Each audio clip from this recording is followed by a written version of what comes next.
And then I asked Adrian as well. Initially, when I was looking at your documentation, Danutat, that I've pretty much found out that like, yeah, your dates were kind of off, and What? yeah, How? yeah. Adrian was like, oh yeah, yeah.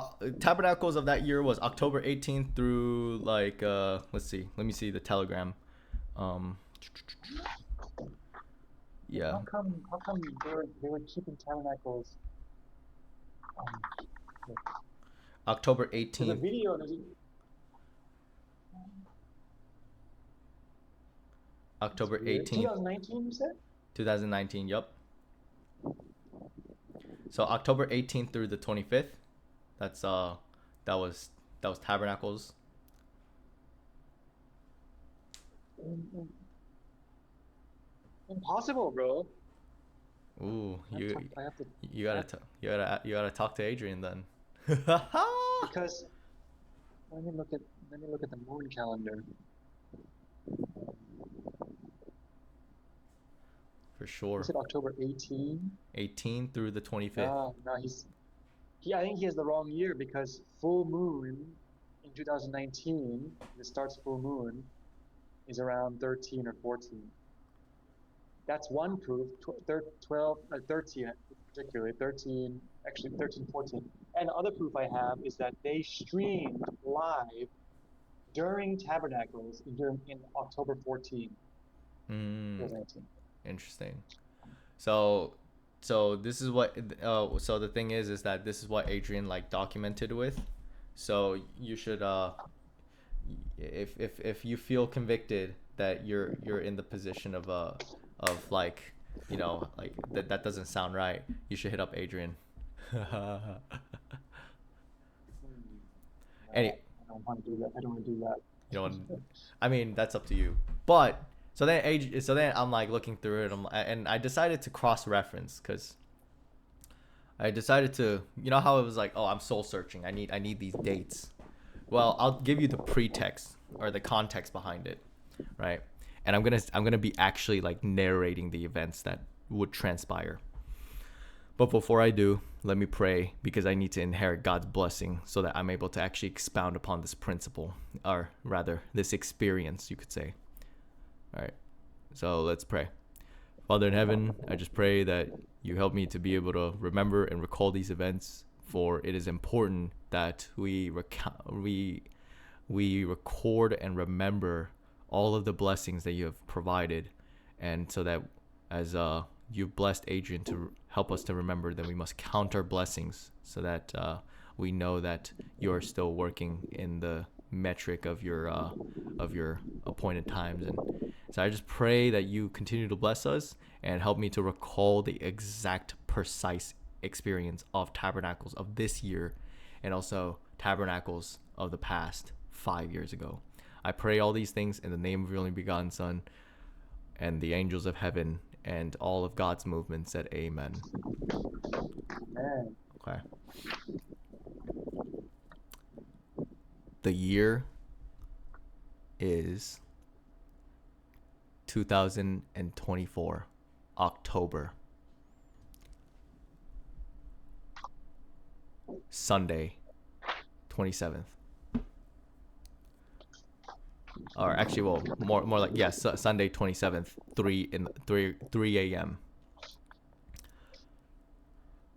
It was shortly after that I've spoken to Lauren and Jessica. Lauren, the daughter of Rose Faulkner, and Jessica, the daughter-in-law of Christian Faulkner, that are, I guess, like the son of Rose Faulkner. So there's two people. It was me, the two daughters, or the one daughter and the daughter-in-law, and it was also my student and also my friend. Um, for the sake of narration, I'm just gonna call him Yoru, but you would know him as Myron. We were sitting and I was sharing Lauren about my life concerning the experiences I went through, starting from the inception of when I was born all the way to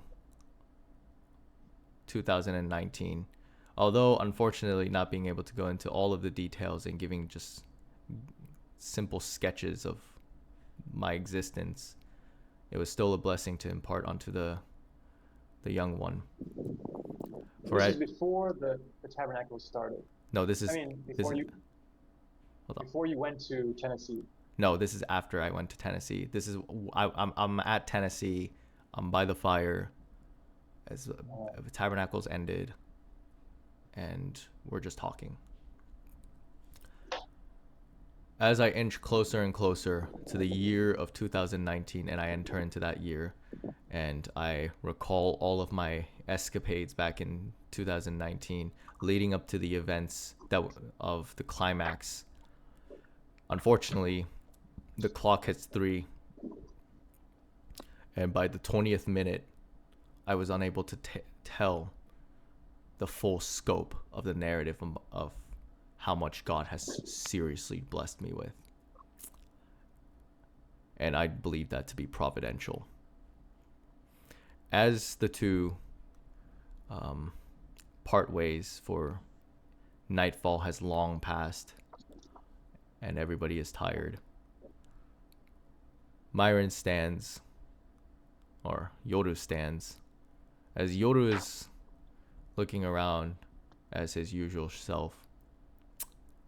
I stare and peer into the fire as it has dimmed dramatically, and now I'm just staring into the glowing embers in the slightly chilly night of the Tennessee winds hits my face.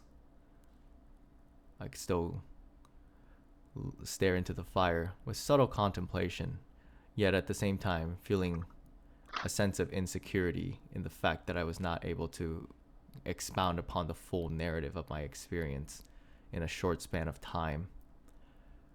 But fortunately, by God's grace, the identity message allows me to remember that our experience, our lives are not dictated by the metric of our performance, which eases my soul, but instead the thing that constitutes our value is our relationship with Father in heaven. As I contemplate upon that thought, my mind drifts, and my mind is in a state of nothingness. As my limbic system activates, I sat there by the fire, staring into the embers glowing. Myron subtly looks at me and goes, "Yo, dude, you okay?" I look up, I go, "Yeah, I'm just thinking," knowing full well that I was not thinking at all.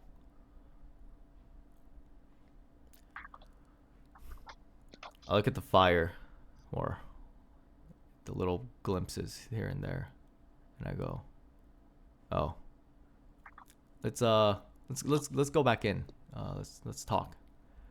So I get up and I begin to move closer to the lodging area where all the meetings were held. Myron continues to move. We walk side by side as we inch nearer to the wooden sloped ramp leading up to the lodge. By God's grace, it was made wheelchair accessible. As I hear the subtle steps of gravel grinding against the soles of my sandals, I contemplate about the very nature as to why I'm so fervent and zealous for the youth. For there are many who are very zealous for the youth. However, for me, my question is, why am I zealous for the youth? the mere response of to bring people to the kingdom was not a satisfying response for me, as fundamentally it was deprived of personality of an individual. Because fundamentally, yes, bringing people to the kingdom is the utmost importance, but people also have their own infused experience as to why they want to bring the youth. And so in my contemplative thought, I was walking, thinking, why am I so zealous for the youth? And it finally hit me. As I was about to reach closer and closer to the wooden ramp, I remembered the exact recollection. It's as if I was an amnesiac, awaking from my slumber, only to realize what I'm supposed to be doing, and being at peace that I've been allowing the wind to carry me wherever I go, and being at peace with it. I recall memories of 2019, specifically why I was so zealous. The initial thought popped up in my mind of my reasoning, and that reasoning being I wanted to start an economic uprising against the authoritarian tyrants that gatekeep the structural integrity of this society, and how they have caused an insurmountable inability for the youth, for Gen Z, for Gen Alpha to be able to proceed with their dreams and their goals. And the thought of that pained my heart, and I remember these things. As I remembered these things, as the memories started pouring into my mind, I felt a sense of urgency to communicate all of it to my student. And immediately I go, yo, bro, dude, I remember everything. No way. And as my student goes, wait, what happened? I'm like, bro, I exactly recall why I'm so zealous for the youth, bro. Like, we gotta talk. We gotta talk in the kitchen. As we swiftly move to the lodging area, and we open the door, subtly closing it to make no sound, we immediately rush to the kitchen to our right, and immediately the words start pouring out of my mouth as the memories start flooding in, as I continue to expound my experience back in October of 2019. And I recall the experience specifically in regards to the fact that at the time I had a limited perception, but even though they were limited perceptions, they were not quite too far off from the truth, but they were slightly still off. And the truth being that there are societal gatekeepers that fundamentally govern reality, or at least this planet, in a way where it makes it difficult for anyone to be prosperous without selling their soul to mammon. And at the time, the culprits that I've conceptualized through the copious amounts of media consumption and going through intellectual rabbit holes from various sources led me to believe that the Zionists, the technocrats, some breakaway civilization that is unknown, some shadow organization, some society that exists to control the surface society, and ultimately the boomers. As this humorous culprit was recounted, and I remembered these things, all of the dots were starting to connect as to why I was so zealous for the youth, and exactly the precise experience and the memories that I was experiencing. As I was recalling these information to my brother in Christ, my student, my friend, Yoru then goes, you know the funny thing about this is that like this could have been on a feast day, like 5 years ago actually. And immediately my mind raced, and I go, dude, that's actually really cracked. Like we have, hold on. Let me try to let me make sure that like what you said is actually true, because like that's you could be onto something, bro. Wait. So your whole thing about what would you call it? Yeah, we're gonna pause the story, but Fighting, your whole thing about fighting the breakaway civilization or getting justice in a political form, that happened like you had a realization in one moment? I thought it was like a long it it was thing. it was more so it was more so like, to clarify, basically like in 2018, or like in October 18 of 2019, it was kind of like it was throughout that entire week, and then going into November, there was an entire like setup. Basically it was like a series of sequences that actually occurred. So I was thinking about like things like, okay, like what's good, like it was the awakening of like me realizing there's something horribly wrong with society, right? And that things needed to be resolved. And as a result, like I kind of was like, yo, but what's keeping us back? Like what's holding us back? And obviously we know that like fundamentally that like the whole aspect about like in regards to like Daniel 8, right? And in regards to like the daily, fundamentally shows us that we like to take the law outside of us and not within us, which just means that we like to play the blame game and like blame others for not being able to be morally like justified, rather than looking at ourselves and looking at ourselves and going, what are we doing that's not like ideal. You know what I'm saying? And so as a result, like I felt like convicted that there was something out there that's holding me back as a Gen Z, and as a result, I want to usurp whatever tyrant that is. And my influence of the media like that I grew up with like really contributed, and God worked with it, which was super cool. Like for me, like I grew up with a lot of like Japanese media, specifically anime, right? And and because I'm recording, I kind of have to like be a little bit like obvious and explain certain things, but just so people can Yep. understand the context. Okay, so and within anime, there's this whole aspect about like this main character, this like sort of this like chosen one type entity, and obviously it's obviously like that can lead to people being inflated with ego or whatever, and then blah blah blah blah blah. I'm not here to argue about the conjecture about like the That's validity true. of anime. But actually, everybody is a main character in E- their own story. exactly. Right? So so but the thing is like so for me, as someone who is 19 at the time, I noticed that my peers around me didn't realize that they didn't have the main character energy. They didn't.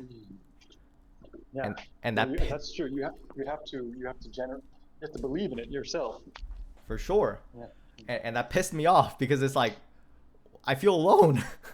Like you know what I'm saying? Like, and I was pitching this. I was pitching the idea like, hey guys, like come on, like we gotta like do something about it. We gotta like move with swiftness, and like, but no one cared.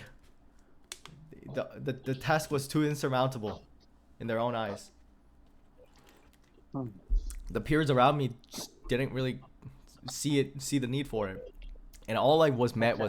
was discouragement and continued expressions about how it goes against the laws of reality.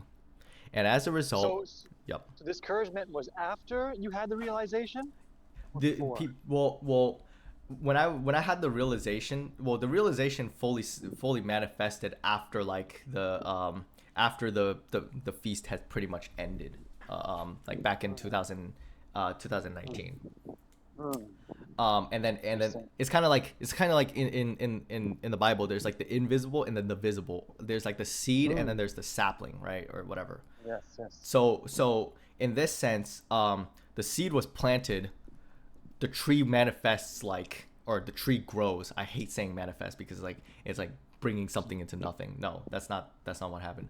But like the tree grows by November. You know what I'm saying? Yeah. And the tree in this case is my absolute fervor to like basically drive forth and be a trailblazer in my own way without fully having any religious framework. Interesting. Interesting. And what's crazy is you had a zeal without the knowledge yet. yes, precisely. So yeah, and it's so trippy when I'm thinking about this.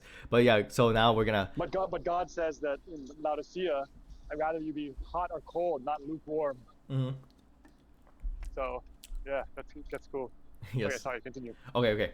So basically, right, as I was recalling all of the memories, I began to start backtracking, and then I decided to message two of the teachers that I knew were awake at the time.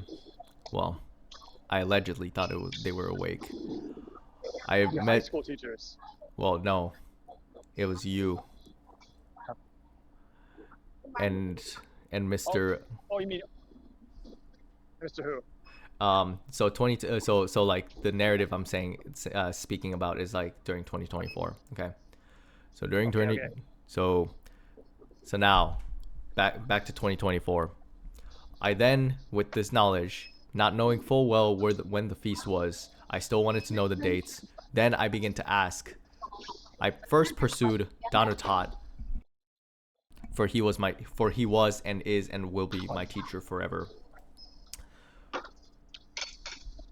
And immediately, Okay. the response I got from Danutat was this.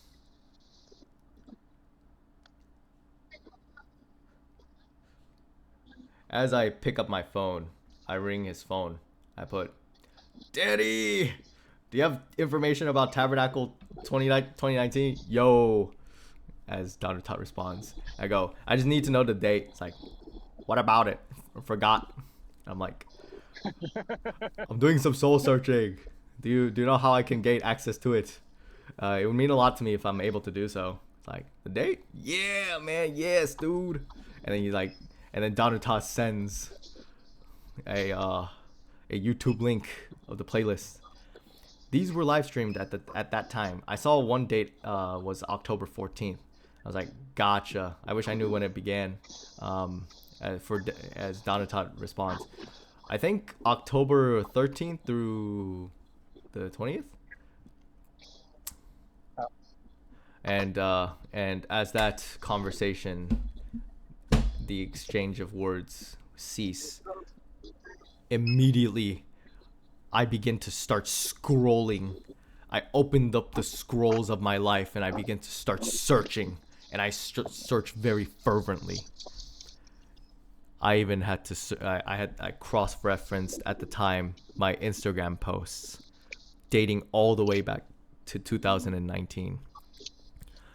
And for those of you that don't know, I have at least about 900 posts, or a little over 900 posts to go through. And I was just scrolling as fast as possible. For it is important that we recount and record our blessings. Amen. And as I reach 2019, I then go, this is not enough information. I must go to where there's more detail.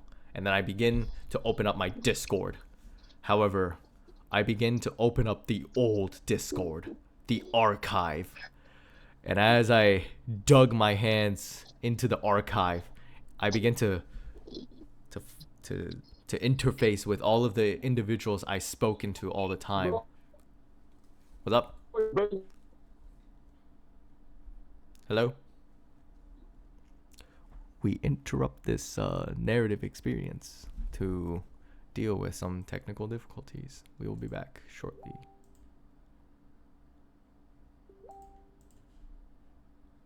Okay. We're back with this. We're back from our So technical. Yeah, what's up? I heard you went to Discord.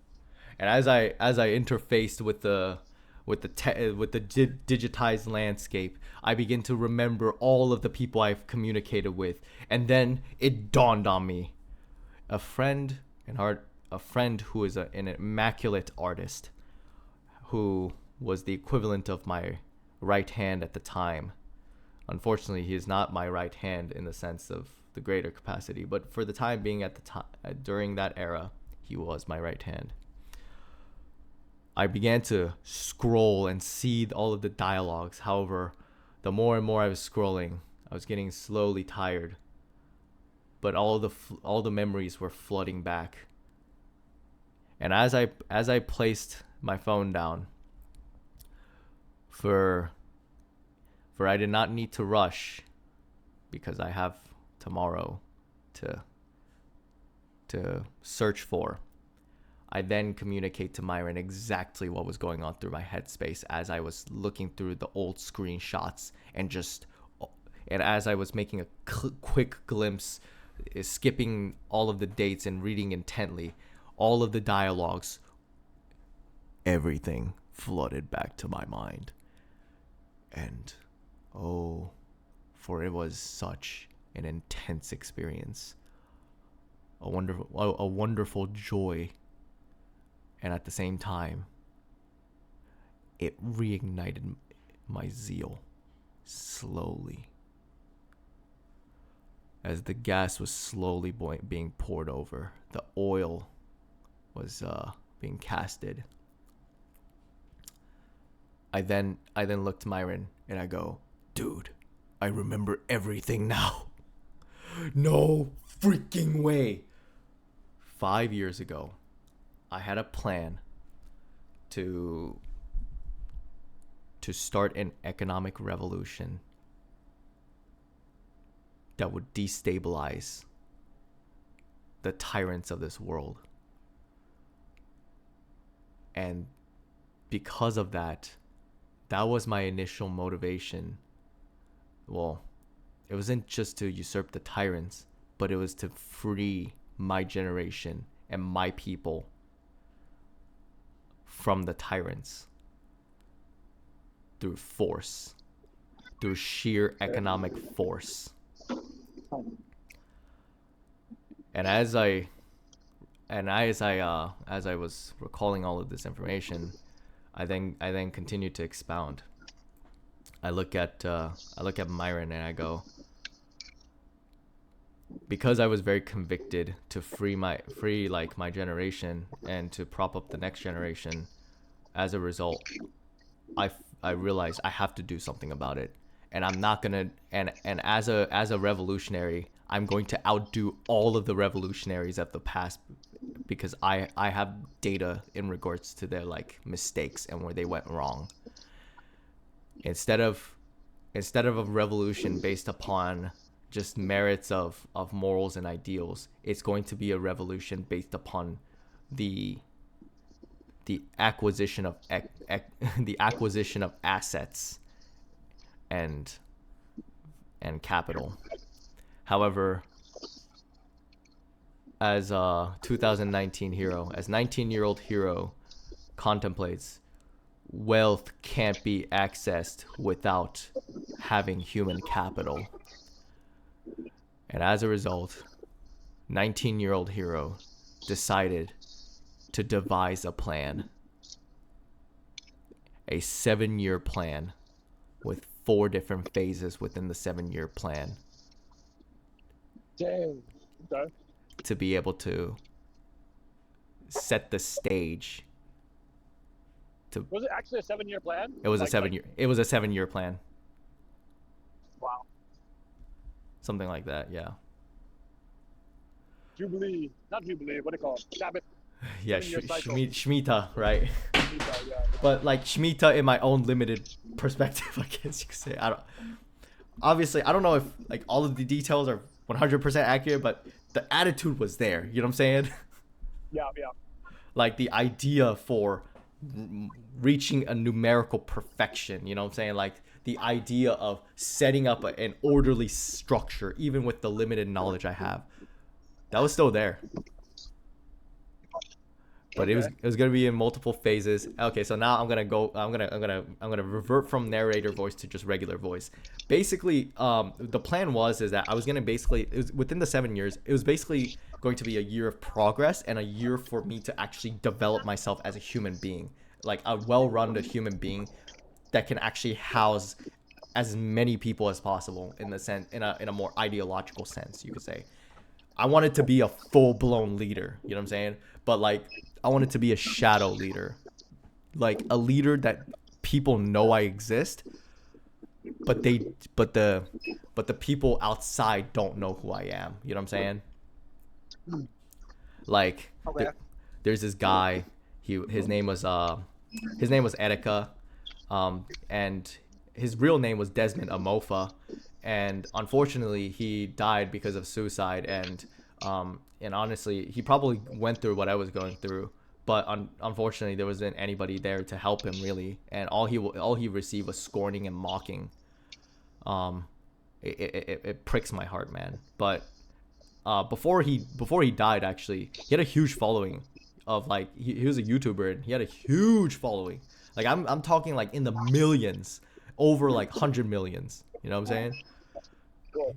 And this guy, like as he was like, he was on a gurney or something like that, because like they were storming into his house because like people were like reporting him to the cops and they were swatting him, and he was going through a lot. And then eventually they like strapped him down, but then he like eventually like in one of his, in someone recorded him like on the gurney, and then he basically stated, the revolution will not be televised, but it will be felt.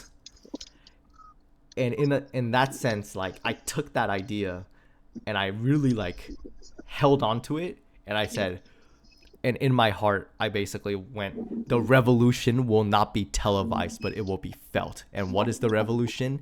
The economic revolution. And what will be felt? The fact that people are being blessed by this economic revolution. Okay. Interesting. you know it's interesting because you wanted to start your own revolution. But like you wanted to start your own revolution from a different framework. I wanted to start my own revolution from an anarcho-capitalistic standpoint. Yeah, it's really interesting to hear they'll be blessed by economics, because that's not how most people think of revolution. Mm-hmm. I think of revolution as being like, we basically, I hate to be honest, but I didn't directly think of it this way, but now that I look back, it's like we basically kill the people who were in charge. Yeah. Replace them. Yeah, basically. And we don't really have a good idea about how to change the system beyond changing the people.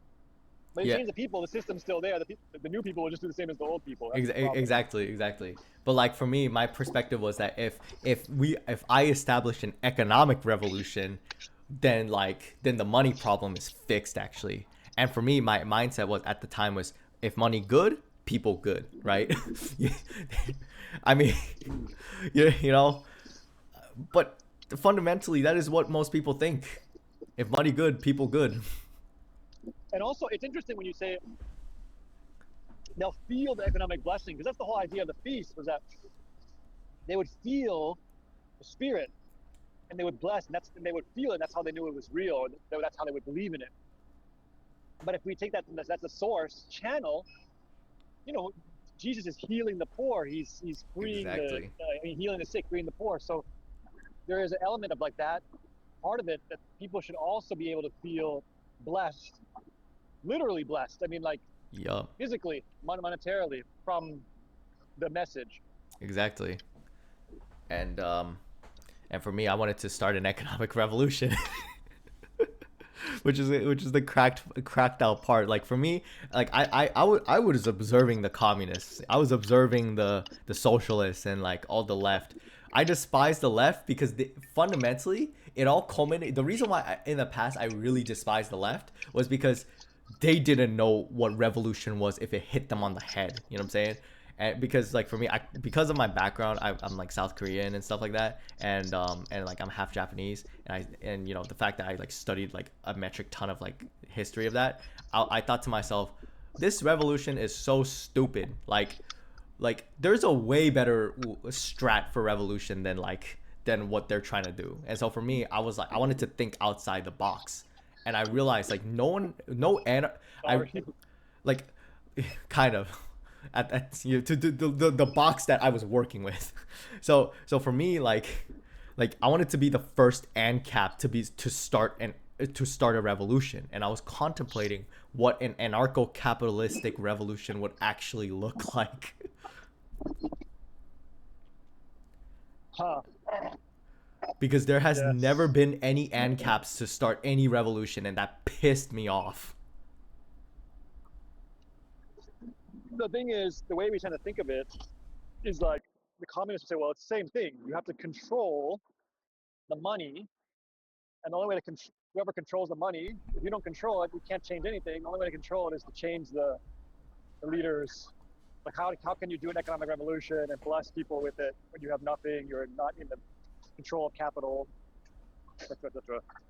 Yeah, and then so like for me, like that was the logistical like conundrum. So I'm like, okay, well, if I want to start an economic revolution, it has to start with me. I have to be my own revolution, and then it'll trickle out, like it'll trickle down. So if I set the stage as an example, and I and I and and as a result, like like for me at the time, I knew I was a really damn good speaker, actually. Like, and praise God for like that gift. Wait, what's happening? What's up? Yes, my boss said hi to me. Gotcha.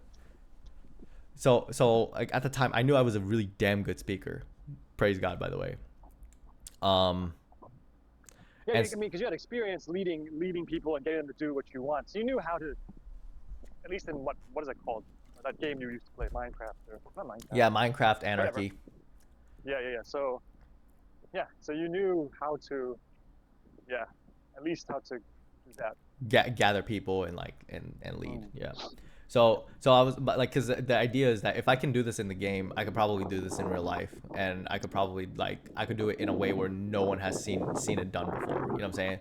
And like the most like, basically for me, my attitude was, I'm going to completely like bring a tidal wave, and no one's gonna realize what hit them type attitude, and like in a way where it's kind of like in a very creative way. Because for me, I was a huge creative. I was like, that's why as a result, like for me, I invested a lot of time into like the artists. I would talk to them, I would communicate with them, I would befriend them, I would praise their pursuits, I would bless them with like words that that I was able to do. What I would do is I would also like, we would get very close, we would talk long time. I would also like set up D&D stuff, like where they can get involved, and they can get involved in the narrative, that they have the autonomy to really like engage with the setup. I was doing things that like were actually leadership stuff without knowing that it was leadership. I was managing people. I was managing their fictional characters' lives. I was managing like where their pursuits and prospects are gonna end up. Like I was managing also like just even and this is for D&D, but like for Minecraft, I was managing people's people's jobs, what they were gonna do. Like I was basically managing a lot of people, and I was talking and communicating with them. That's basically what like spiritual leaders do. I was doing all of that in the video game. So it's kind of like I have experience. It's just people downplay my experience because it's like a video game. But like, I'll tell you what. The thing is, they're still real people, and not only are they real people, they're not necessarily easy people to manage. Exactly. You have to really make them appreciate your existence for them to get them to like even do anything. Because it's I think it's actually really good experience that you have, because when you think of managing people, like for example, my boss or here at the university, we are all forced to be with each other. So like, I have to listen to my manager, and she has to deal with me. You see what I'm saying? Yeah, yeah. But the people you manage, they don't have to listen to you. Mm-hmm. You know, who are you to them? Exactly. And they're all short attention span people, and to get their attention and to get them to do things it's very, very, very difficult because there's no reason for them to actually do it. They don't know you, they never met you, they're not working, they're not getting paid, etc. Exactly. So, And for me, what I would also do is I would apply my psychoanalyst like talent that God has blessed me with, and I would apply it to me managing like my crewmates, like me like facilitating growth for my crewmates and my players for D&D. So like, you know, and I would psychoanalyze people. I would dig into their brains. I would like figure out exactly what they were thinking so that I can better adjust myself according to their needs and their desires and things like that, you know, and accommodate to them. I would lower myself so that they would be made greater. And as a result, because not a lot of people would do that, I would be very favorable amongst a lot of people. But I also did have a very like gritty nature to me and a very stubborn nature. And you know, it's funny you say like, yo, you remind me of, you know how you go like, yo, that's like, you know how like occasionally like we'll talk about something and you go, yeah, it's like Adrian will do something like the thing that you're doing, because it's kind of like I would think to myself, that's kind of funny, and I didn't realize it. Yeah, there's a toughness that you need to have as a leader too. for Of course, sure. even though not in a sinful way, but it's just how it is. Like, I don't know, like there's a grittiness, I guess you could say, or else people just don't actually listen to you. Or I guess a willingness to say hard things and willingness to be uncomfortable and to make other people uncomfortable and to be willing to lose friends for the cause, which can sometimes make you seem like you're Like harsh. horrible or whatever. Yeah. Yeah. So yeah, I definitely see that. Like Adrian, you are similar in that way. Yeah, and it's obviously like and there's obviously huge distinctions between Adrian and I, but it's really cool that you can see the certain aspects of the parallel. You know what I'm saying? Praise God, honestly. But yeah, so then this would happen, and then I like ended up like pursuing to like make the 7-year plan, right? Year 3, year 1 through 3 or 4ish is gonna be like me kind of establishing myself, like getting a GED, getting a job, learning how to drive a car, like license stuff, you know, like getting multiple jobs, and then like kind of like, and then for the remainder of the year, like I plan kind of like sort of within the 7 years, there's going to be phases, and the phase, you know, they're going to have like specific thematic like setups. And I was like, okay, so I'm going to do this, you know what I'm saying? Like, and it's going to be like, you know, as I establish myself with like acquiring like actual human capital by the tail end of the remainder of the 7 years, I would actually be capable enough to start actually setting up the stage for me to actually start funding a lot of projects that I want to do. And some of the ideas were actually freaking cracked out. It went from it would range from things like, oh, let's start fundraisers where we like hire local mothers like in the area to where they like create like healthy like, you know, meals for you know, like, well, at the time I said gamers, but you know, you can repurpose that to anybody fundamentally, because gamers are pretty malnourished realistically, and so them having like actually good food, you know, it'll help them like with their mind and stuff.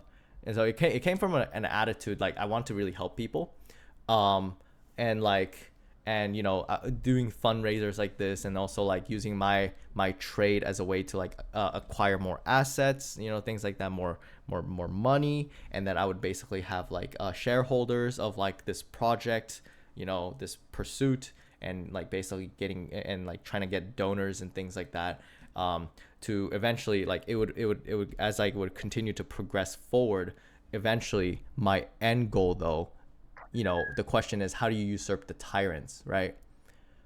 You need teeth.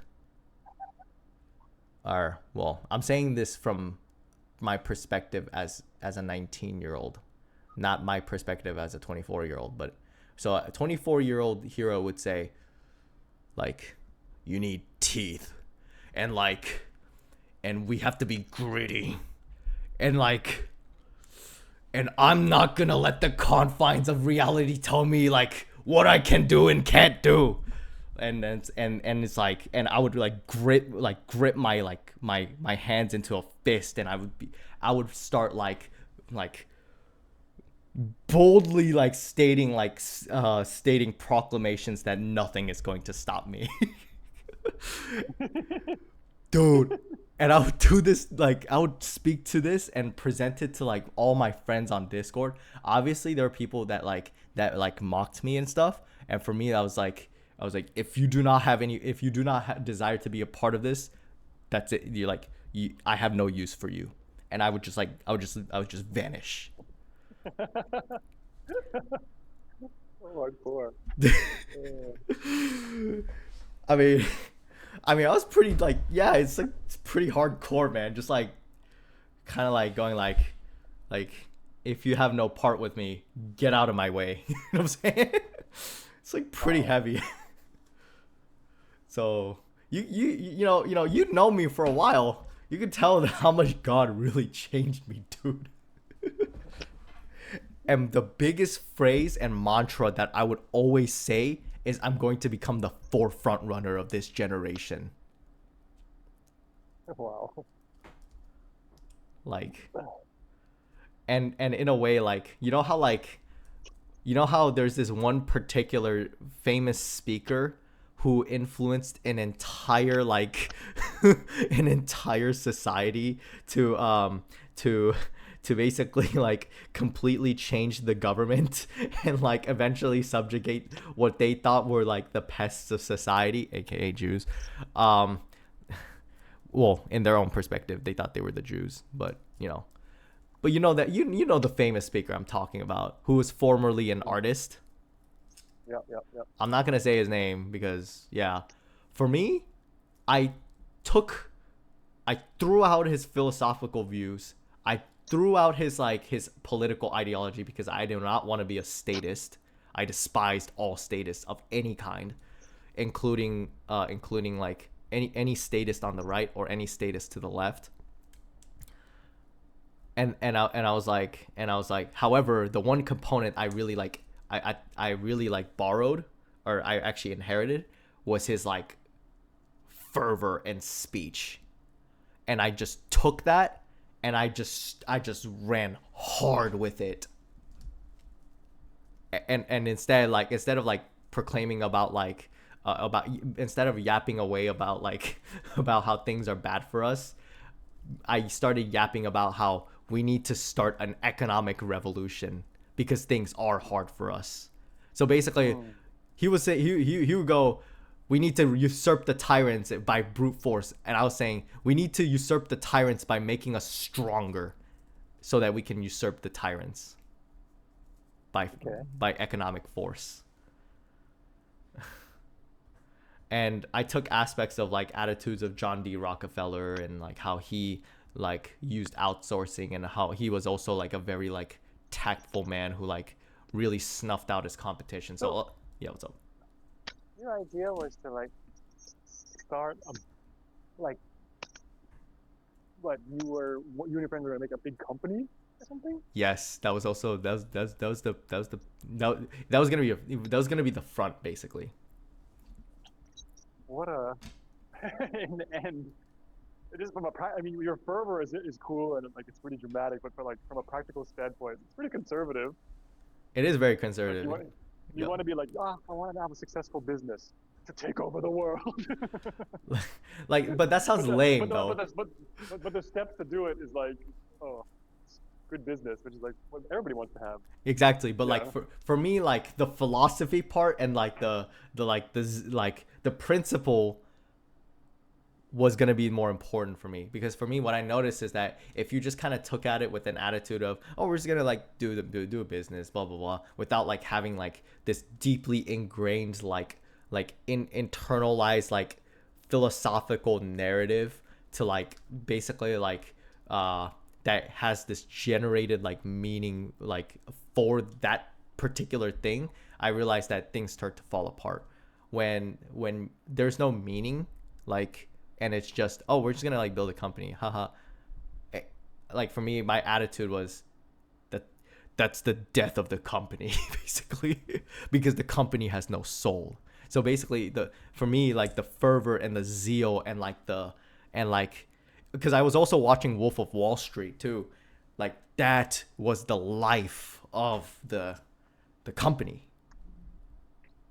You know, these like deep moral principles that guided the company was gonna be the life of the company. You know what I'm saying? Like, and I was going to like blow air into that and generate more life. Kind of interesting in regards to the parallelism, isn't it? Yes. The great company of Jesus, Oh, Jesuit order. yeah, it's that's oh man, yeah, the Jesuits, oof, not they're not very cash money. Anyways, basically, yeah, that happened. But then I was having all these ideas. Some of the ideas I also had is like, once like I got to a point where, you know, I was able to like do bigger projects, I was gonna plan on like going to like using like I think it was like Zimbabwe, or I don't remember which country it was that had like the e-wastes, the electronic waste like dump place. But we were gonna like, I was gonna plan on like setting like areas there to collect like all of those like used up resources. Basically, what I plan to do, like to have like this was like my proto idea to make sustainable things happen, was like I was gonna go to areas like of like, you know, where there's a lot of trash, and we're gonna turn a lot of those trash into actual practical things like fuel. We were gonna like fuel, and we were gonna recycle, like we're gonna use those things to reuse like the material and actually like apply it for some things, like for example. Nice. I like this. There's a lot of like, one issue with the church in general, like, is that we don't actually do things. Mm-hmm. We're just sitting and talking. Yeah. And especially the younger people, they want to actually like. It's amazing how much, like, if we go on like a community, like a service trip, like how much the youth are into it when they actually do, you know, actually building stuff. And then like in the evening, morning and evening, you have like worship. In the day, they actually doing service work, and they're really. I was just talking to my friend Nikolai. He's like, my children, my son's 5. He needs some sort of service, not just, he said, in the church in Canada, having his church. He's like, we just have like games and toys, and it just keeps the children childish. And I think that's what serving God is like singing and dancing, and so he's like, I wanted them to see, I wanted to go and the border and help with this and that, which I think is true. So like, people are kind of lacking in ideas in that department. And also like being able to organize. And also, like, the thing about that is, like, most people don't know how to use toys as object lessons. It's very boomer, and when they try to, like, approach it, they try to approach the creativity of, like, using toy as, like, object lessons, it becomes very boomer tier. And also, they don't really even do that. They just, like, want the kids to have fun. Yeah. They're not even trying to teach anything. They're just like, okay, you kids hang out, you're with the church, with each other, so you kind of stay in the church. But there's Yeah, there's no greater purpose to For it. example, one experience that I had was like with Myron is that I brought my foam weapons actually to tabernacles. And actually, in any conventional sense, everybody would be like, "Oh, you heretic!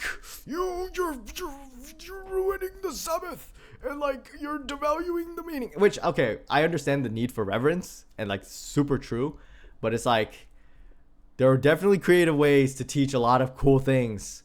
And so what I did was like Dan was like, "Boy, I'll tell you, boy, let's go on a hike." And I'm like, "All right, bet." But like I want the hike to be fun, so we're gonna take my foam weapons, and we were like walking and walking. So Dan grabbed like this foam mace, like Sophia's foam mace. I grabbed like three different things. I grabbed like a sword, an axe, and a shield. Okay, and then Myron, he had the choice, and he grabbed the katana, actually. It was like a katana from One Piece, and at some point towards the very tail end of the trip, or like the very climax, we finally got to like an open field, right, or like an open setup. There were the horses kind of off to the side, and it was like this like gravel dirt road area with like a farm equipment in the background. And I was like, this is a perfect area to have a duel, and we kind of we positioned ourselves. And I was like, all right, here's the rules. We have 5 points, or 5 HP. Every hit you take, you lose 1 HP. And head hits don't count. Avoid the groin, and the forearm doesn't count. But everywhere else, if you get hit in that area, you lose a point. And so it was basically like a standoff. It was like so Dan was like doing his doohickey, and I'm kind of like, Dan, like you're not really optimizing your ability to exist. But okay, I'll let you do it. And I looked at Myron, and Myron actually was trying, and was seriously getting into it. And for me, I come from a background of fighting games, you know what I'm saying? And so I know that the spirit of competition, and so I know when I see competition, when I see one. So what I do is I'll kind of adjust myself, make sure we're not bordering competition tier. We're just going this is fun, and we're gonna learn something from it tier. You know what I'm saying? And so it got to the point where I was commentating every time they would be scrapping. I'm like, Dan, you're making yourself very vulnerable, dude. What you could be doing is you could just hold out your mace and just keep Myron from a distance. You can make sure that you don't do as much work and optimize the amount of leverage you have. You don't have to constantly be up in people's faces all the time. You know what I'm saying? And then I would jokingly go, there's probably an object lesson there. So, just to kind of throw it out there, because yes, there actually is an object lesson there, but I would just say that I was sarcastically hoping that they'll actually get it.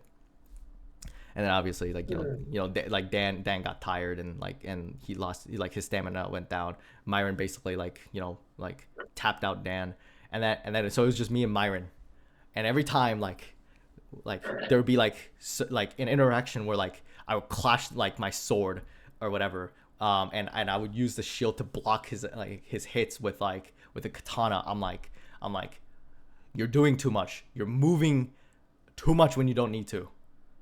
Minimize the amount of movement, and adjust yourself accordingly. See what I'm doing and learn how to adapt quickly.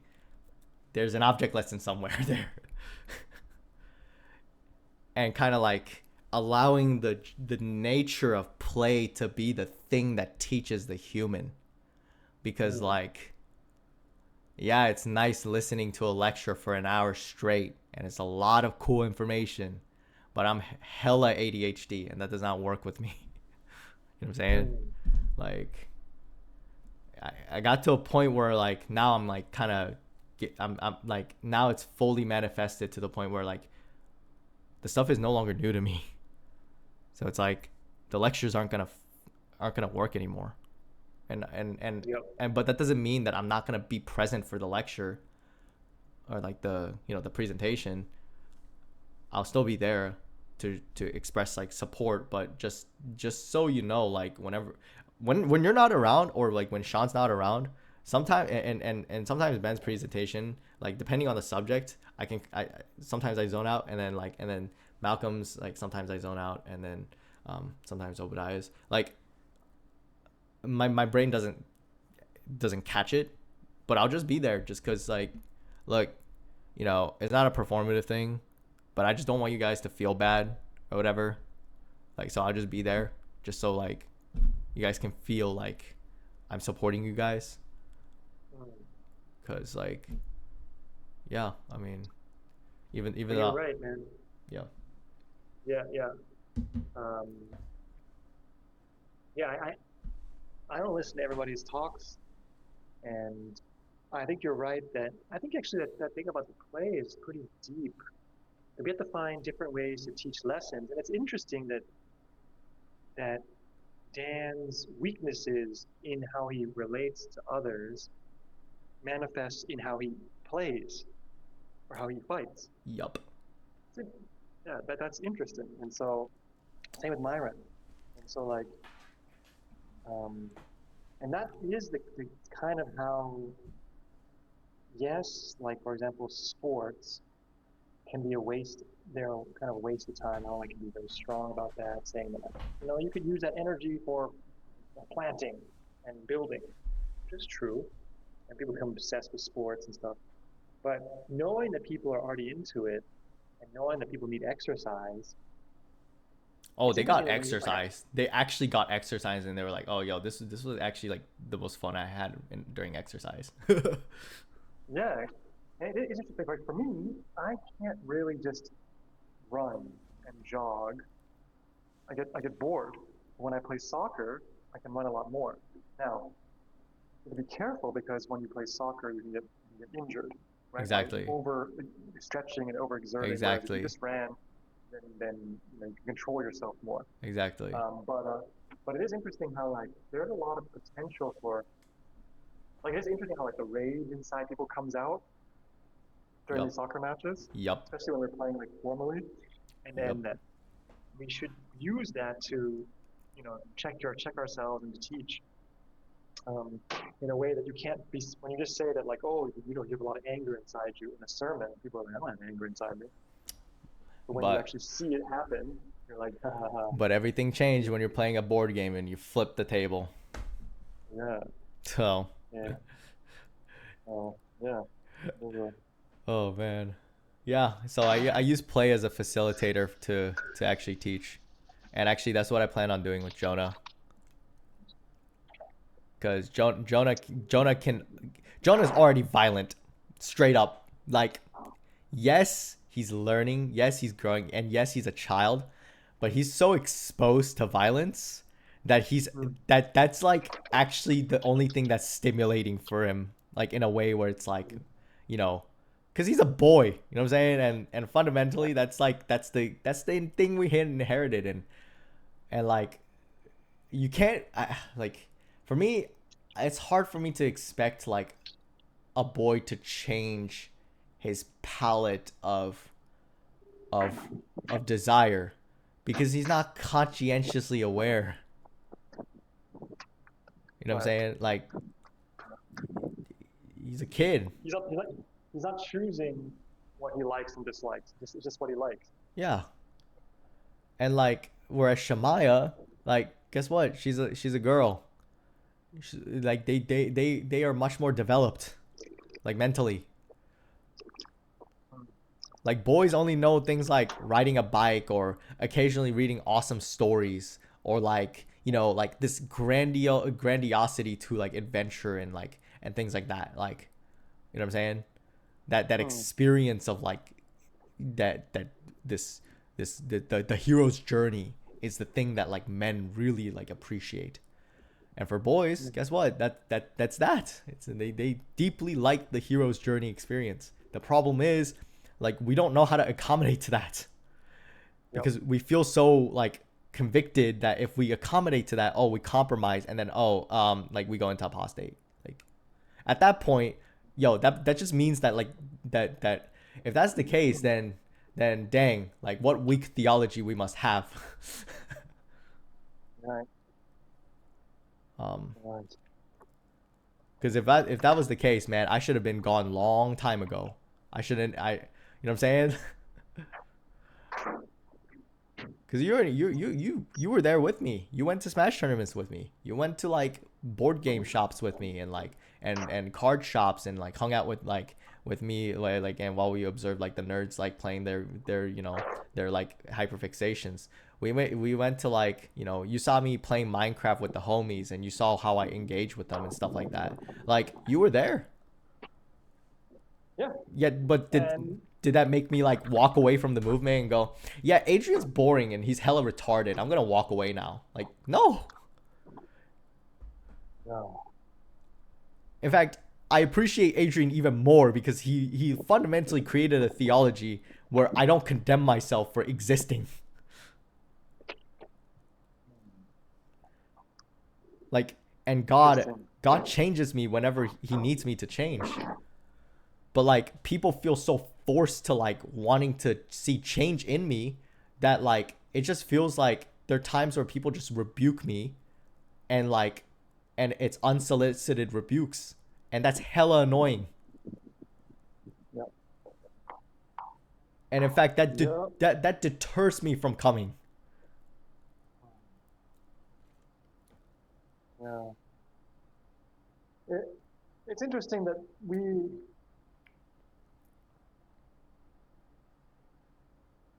know the mistakes of movements in the past. Basically, they end up boxing themselves into a certain creed, but the creed is just the source, the manifestation that you all have to act a certain way, Yeah.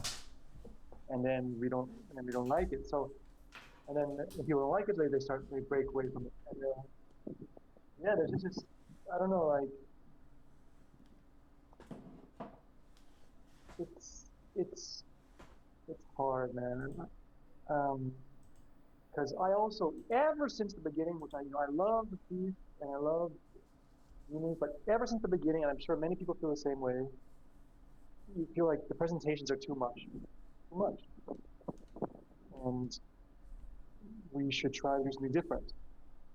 But then it's hard to do anything different. And actually, this is an interesting fact in Thailand too, that in Thailand at least, you can almost preach about anything you want. But what you cannot touch is the liturgy. Yeah. Liturgy, like order of how the service goes. First the song, then the then the special, then the prayer, then the special song, then the sermon. We turned like basically the order of like what we do for a program into a creed, and it pisses me off. And then these songs, has to be these songs, has to be these songs.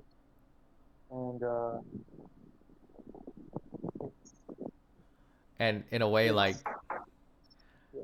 things did happen during this feast. You should talk to, like, there's a situation that happened with Dan, and obviously like Ben did rebuke him, and like and obviously they hashed it out, but I did feel a sense of like Dan's like, because he already feels like he doesn't belong in a way, even though like he really agrees with the message, he really vibes with the message, but in a way he like feels like it's like, he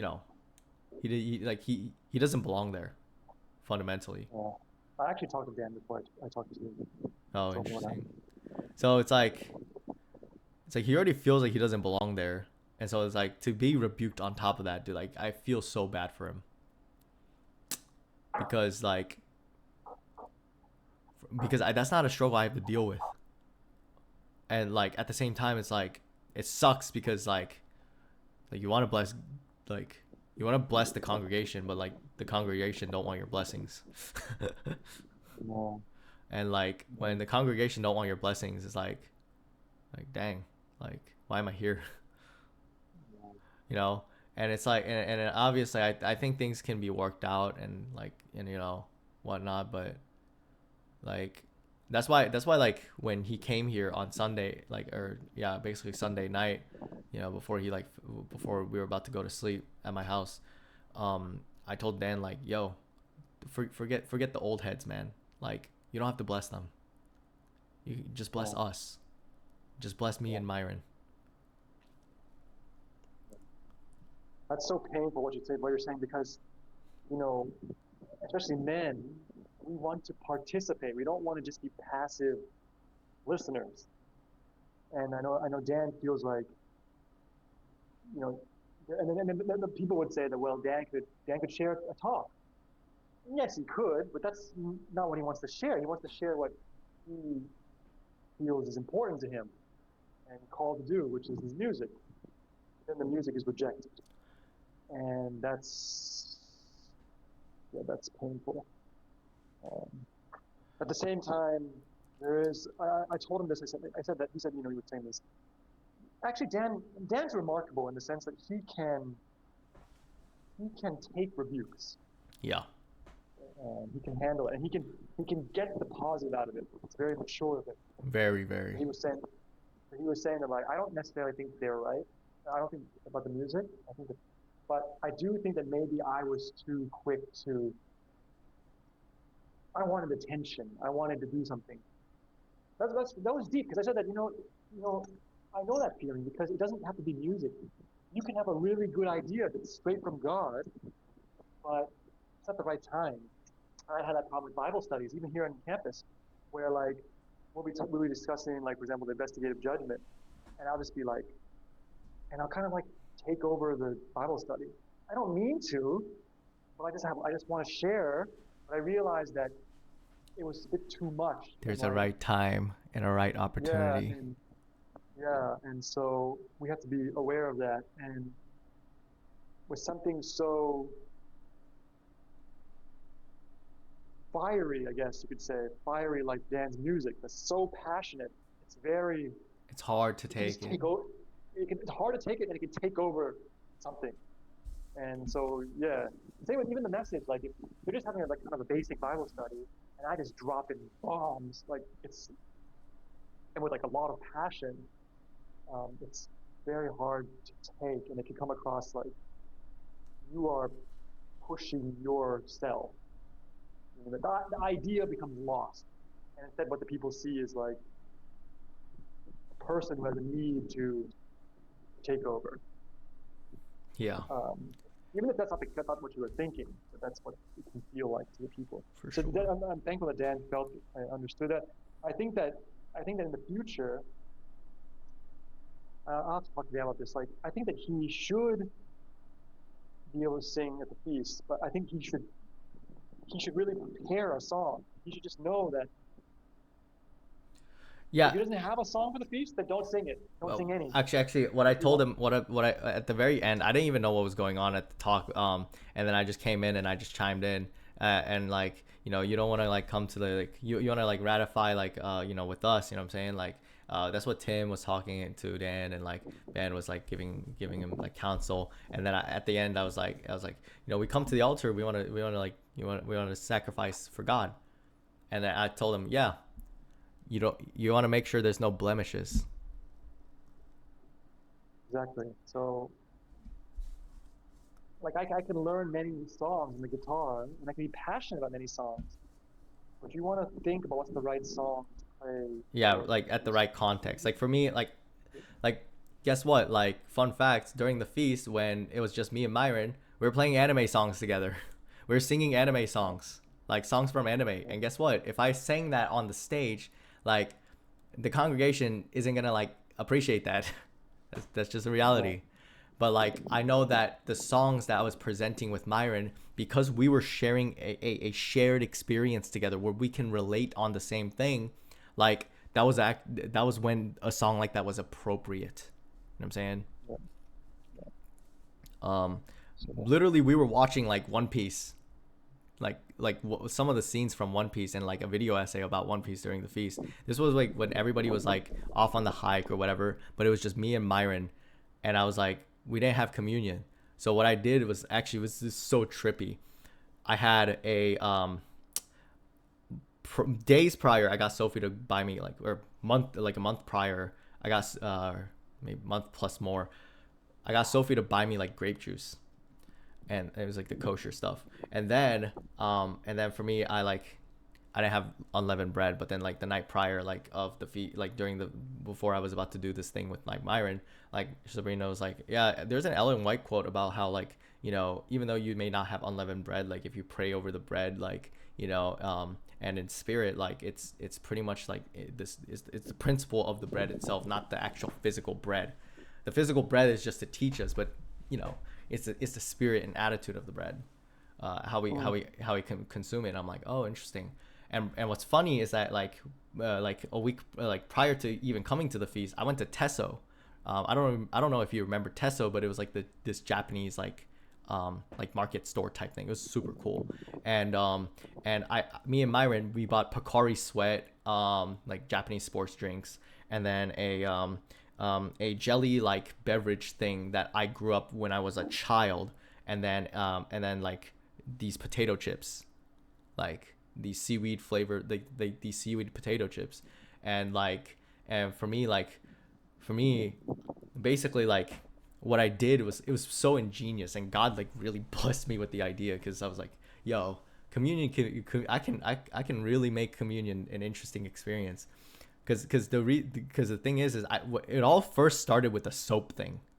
For me, I'm the only one to ever use soap to like wash people's feet at a communion, because my attitude was, yo, I'm cleaning someone's feet, I want to actually get the job done. And then it led to and then I kept doing that, and I'm like, hold on, there's something here that I'm like, that's actually really interesting, because every time I'm doing this, people have like a very uniquely generated experience that they'll never forget, in a sense. The fact that I'm like washing their feet with like soap, no one does that. And so for me, I'm like, wait, let me take this a step further. We watch this video about like what it means, like what is like Luffy's goal at the end of One Piece, this video essay, and eventually culminated into like he wants to throw the greatest party in the world, like where all nations from every tribe and tongue basically gather together to dine and feast. And what's interesting is that like towards the very end, like end of the timestamp of that section, it goes, what is the two things what is two of Luffy's favorite things, Luffy being the main protagonist of One Piece, this Japanese show. And Oda, the writer, put adventures and feast or feasts. And it's kind of funny, and I used that actually, and I'm like, and I kind of like stopped it, and I was like, so yeah, so it kind of letting like the experience marinate inside Myron's mind. And then what I did was like I creatively applied like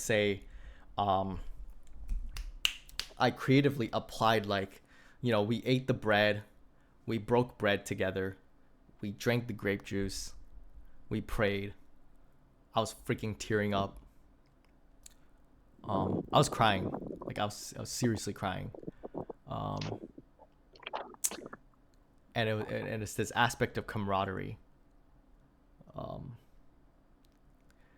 And then like, but before we like finished, like before we were about to like drink the grape juice, I showed the scene of when they were kids, and then Ace, like Luffy's not really biological older brother, but like kind of like older brother by proclamation, by declaration. He like pulls out, like they're like in the show at the time they were like 10, you know what I'm saying? They pulled out a sake bottle that like the older brother stole from their caregiver at the time, and then he pours sake around like the two, like there's Luffy, and then there's this like other guy, Sabo, and he pours the sake. It's like, if we drink and exchange these cups, we become brothers.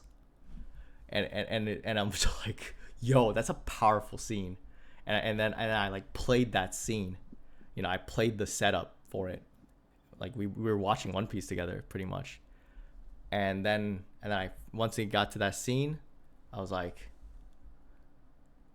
Myron, we drink this and we eat this. We're brothers, man. It's like, yeah. And then we we drank the bread, and or we ate the bread and drank the drank the grape juice, and I explained what they were, what the significance behind those were. And he's an Adventist. He already knows what the significance behind those were. And then once that was finished, I poured I cracked open, I poured the Pocari Sweat into his glass cup, and going like, this is my experience. This is my experience. You drink of it, you now know what my experience is. And we exchanged drinks. Like we drank the Pocari Sweat, like this Japanese like sports beverage that I used to grow up with. And then I gave him like my and then we had this like this jelly kind of beverage, and then we drank that. Well, we drank that basically because it's a jelly beverage, and it's like, now you know what my childhood tastes like. And then I gave him, I cracked open the Japanese potato chips from Calbee, like the Calbee potato chips, and I gave it to Myron, and I was like, and now you'll also know what like my childhood also feels like. Like he grabs a potato chip, and like we're both eating it. It was so trippy, because it's like I never realized that communion could end up like this. And then I made the comparison. This is the source, as I like put my hand towards the grape juice and the bread, and this is the channel as I like kind of like glided my hand over the assortment of like food that we brought from Tesso, like Japanese like food. And I was like, this is my experience. This is the channel. And I gave him an object lesson. Oh, nice. Like, I try to get as creative as possible, man. Like, cause Yeah, that's what we have to do, man. I'm totally convicted by this because one of the most significant problems in our world is boredom. yes. Boredom in the church.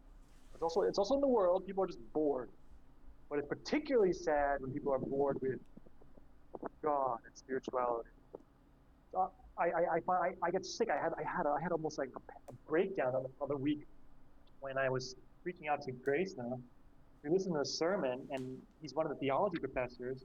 He's telling the story of the Good Samaritan, and there's not even a single new or creative idea in the whole sermon. Not one. Not one. And I said to Grace, how can he do this?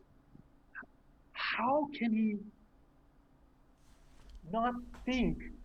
Like, he should think like, what new angle, what new point, something. He cannot just tell the story of the Good Samaritan as if we've all heard it before. And then she was like, oh, but there's some Buddhists here. Maybe we've never heard the story. But there's no Buddhists. I mean, there might be. But generally the Buddhists in the school don't come to church. Yeah, they don't care. They don't want to step foot in a place like that. And anyways, even if there are Buddhists here, they still won't care because it's still boring. Because it's not relevant to the Buddhists. He's not challenging himself in the way he tells the story. I was so indignant. Yep. You have a special opportunity to share a sermon to the students. This is the most important church in Thailand, and nothing, not a single, at least say something that we can get something different, something. it's sermons like that destroy the the spirituality. Oh, for sure. And obviously everything that I'm doing, if I try to explain this to Adrian, he won't get it. Like I mean that's straight up like unless there's like an advocate, he won't get it. Um and so it's like at the end of the day though, the punchline is even though he doesn't get it, what he can get as is that someone is being blessed by what I'm doing. You know what I'm saying? Yeah. Yeah. Yeah. So And I said that, we consult and we know what people are thinking. I've talked to Nikolai, my friend, he was in Bulgaria. He attended Adrian's meeting in 2017 at I met him. Out of the movie, he had 3 kids, 5, 3, and 1. And he was just saying, like, he's an action man. I mean, that's what he is. He's not, he's also a natural leader. He's an action man. He's not, yep. He's a doer. And he was like, oh, that we're in Bulgaria. We're doing such a heavy study on trumpets, 7 trumpets of Revelation. And people are sleeping, and it's too hard, and you can get it. You cannot really invite me. And it's like, I just told him, like, look, it's our right to take the material and use it how we want. I mean, as long as we feel right with God. Because each person has their own context, their own ability, their own. You can take. You don't have to teach it the way that it was taught to you. You can take it. Like Thailand's different, Korea's different, Discord is different, and we shouldn't feel.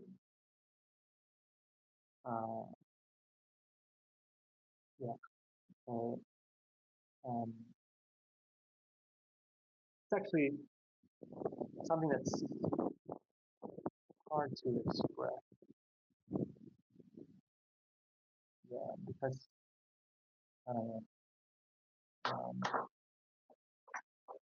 some people are not. This is where we have to understand. Like, some people are not as creatively minded or creatively driven. They don't get bored that easily. They like to.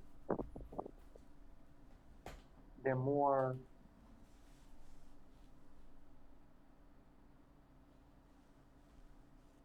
Yeah, I don't know. They're more.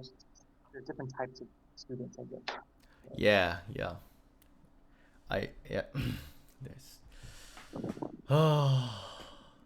So basically, yeah. So throughout the feast, I was applying things like in a very creative way. I remember a lot of these recordings, like man, that you and I would talk about. I still, they're so important to me. Even the ones that like are kind of like it's a little awkward because it actually teaches me something. They all teach me something, even the most sensitive recordings. And obviously, I've got better to know when to record, when not to record, blah blah blah. But like for me, they're all very useful because I rewatch them, and I'm like, okay, it's like pretty applicable.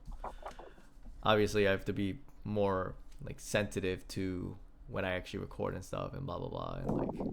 But yeah, so you did say Yeah. in the past you were like we have to like the we have to exercise like God's like, you're no, you said something along the lines of like, oh well, God, like how God forgives us is like forgiveness with creative power. You know what I'm saying? And that idea kind of can stem into things like forgiveness or not like teaching with creative power fueled by agape. You know what I'm saying? And sometimes that doesn't look the most ideal. But like it works in its own unique way. And Yeah. sometimes like the accommodation principle, like we can't downplay the accommodation principle. Just because it's an yeah, what's up? Yeah. I think I think accommodating and being able to think on your feet. That's that famous article where it says that we don't want a church manual because we want our ministers to be able to think on their feet, led by the Holy Spirit, because each situation is different. So if we write a policy manual, you can never write all the things that you need to do. You cannot write in this situation, do this, situation, do this. Everyone's gonna have different situations, and we want our ministers to be able to think creatively. And I can see that it's hugely powerful as a teacher. Like here at the school, I get a lot of time with my students. It's a lot of pressure because students, even from a point of view of like they're paying money, that's one pressure. That's a big pressure because money's precious. But they're actually giving me a lot of time and expecting me to bless them. And if it's just one sermon, okay, but we need to be able to really adapt to what the students need. And it's not fair to be like, this is how it is, and this is how I'm gonna teach it. It doesn't matter what the students are like. Well, what if the students are bad at English? Some of them are good at English, some of them are Buddhists, some of them are Sunday Christians. Am I just gonna disrespect the Sunday Christians? And but at the same time, how can I be true to what God wants me to teach? The way I can be true is by thinking on my feet creatively as God leads. That's how you can be. That's why God says, like, when you're called to the meetings, don't think about what you're going to say. Because you don't actually know what they're going to ask you. You don't actually know the audience. So you kind of want to be prepared. You want to learn how to be able to analyze the situation and adjust it and adapt to it. And that's why, yes, me and you have made mistakes and other people have made mistakes, but we should allow each other to make mistakes because that's how we train. That's how we practice. I want to be, I tend to make the mistake of being too open, right? Too open. But it's better to make the mistake that way and ask for the forgiveness of others rather than being too closed, because when you're too closed, you don't really take risks. And when you don't take risks, you're not able to learn how to think creatively. Because thinking creatively or thinking, adjusting the circumstances or trying to make up new studies, it's risky. It would be easy. This is what a lot of Adventists do. Like before every class, I could do a devotional. 5 minutes, 10 minutes, 15 minutes, 20. No, it should not be more than 10 minutes. It should not be. Have I done longer than 10 minutes? Yes. Thankfully, my students forgive me. Mm-hmm. I think the thing sometimes I think I taught really powerful and beautiful things, but I still went over 10 minutes, and it was wrong. It's wrong. But I learned from that. I learned that it's not worth it to push the point and take their time that they want for class, because it starts to irritate them. It makes them hate the gospel. It's not worth it. Mm-hmm. I have to trust I have time with them, and then another thing is, what I wanted to say is that with the devotionals, many Adventists, because they don't want to take risks, they end up just reading a devotional. 4 paragraphs written by someone else. For instance, October 1, read this. October 2, read this. October 3, read this. But when you do that, you don't let the Holy Spirit work through you and give you ideas of like, this is a good idea. I'll just do this. And I really believe in letting the circumstances help me, give me ideas of what to share. So, for example, this today, we're going to learn about email communication and email communication. So I'm like, the devotional should deal with communication. I just look up Bible verse communication. And then I'm just looking at the different verses. And I didn't actually use one of those verses. One verse came to my mind just as I was looking. Stop, answer, turn at the way wrath. Okay? And I used to use that. I'll just use that as my devotional, and I'll use it in a few different ways. It's already deep. It's already quite deep. And it feels like it fits the subject, and it feels like God kind of led a little bit. It wasn't just me, and it kind of makes the students feel like it's not so forced, and it kind of fits where they're at. So, but you have to be creative, and you have to have practice doing that, or else you won't be sure of yourself. And if you always do devotional, you read something, and then you never actually get to practice doing that, and it becomes boring. Every time it's boring. That's a huge problem. So I think that people don't understand it. But the question I would have, let's say you were saying something I don't understand. I would say like, was there a spiritual point? Did the person feel blessed by it? And was it not boring? Was it interesting? Yeah, exactly. If it's those things, okay.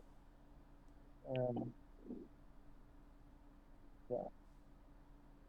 And sometimes in our need to be I don't know, guess holy, we become boring. Yeah, That's not good. That's not good. for sure. Like, I would even like tell Sophie, like, yo, if you go to concerts, man, like, just at least pray for the musicians, like, help somehow like them to receive any kind of miracle. Um, you know, yeah, and actually, what's funny is that she actually did do that. Oh, okay. Like the crowd, she like prayed for the crowd. She prayed for like, so it's like in her own way, she is actually accumulating like a personal experience that's relevant to her. You know, so I this movement's message has been such a huge blessing too, but yeah, yeah.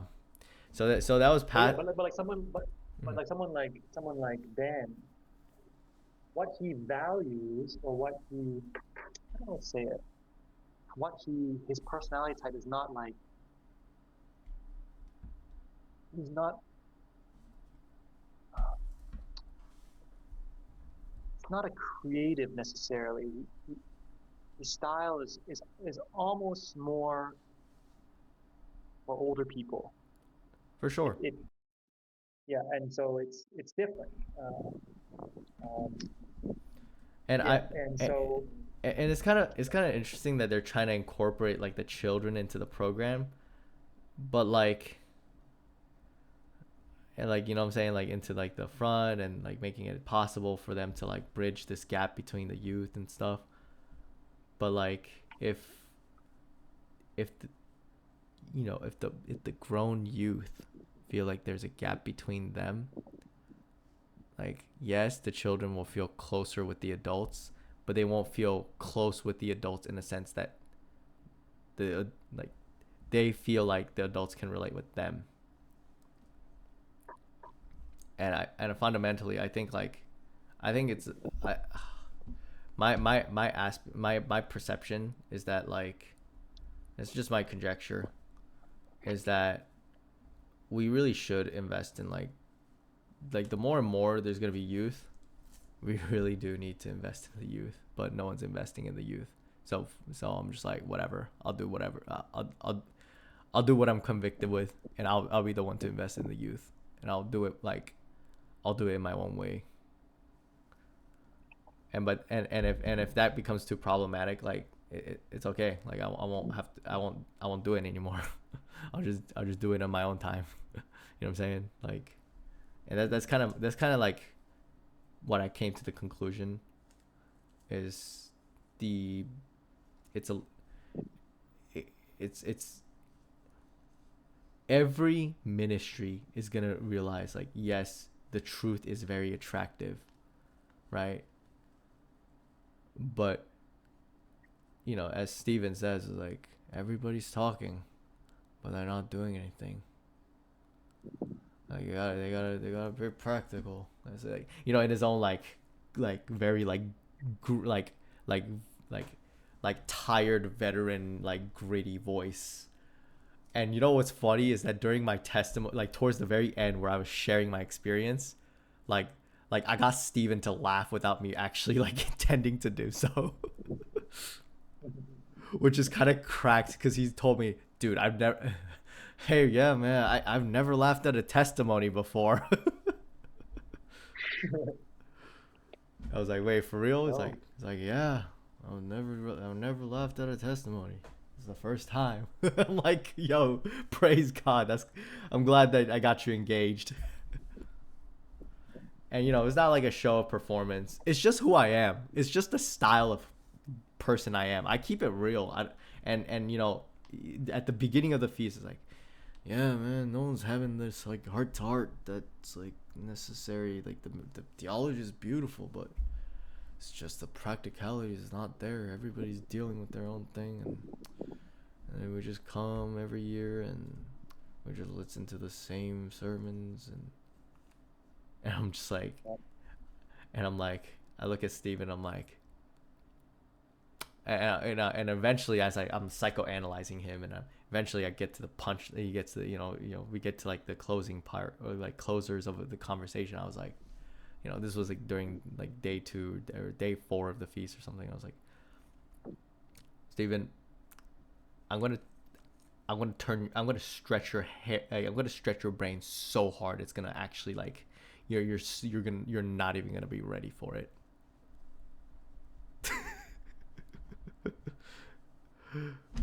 I hope I threw Steven in for a loop. You know what I'm saying? Like, because for me, I see that as like a challenge, like an obstacle, and I accept it. Challenge accepted. You know what I'm saying? Like, it's like a puzzle, and I want to figure it out.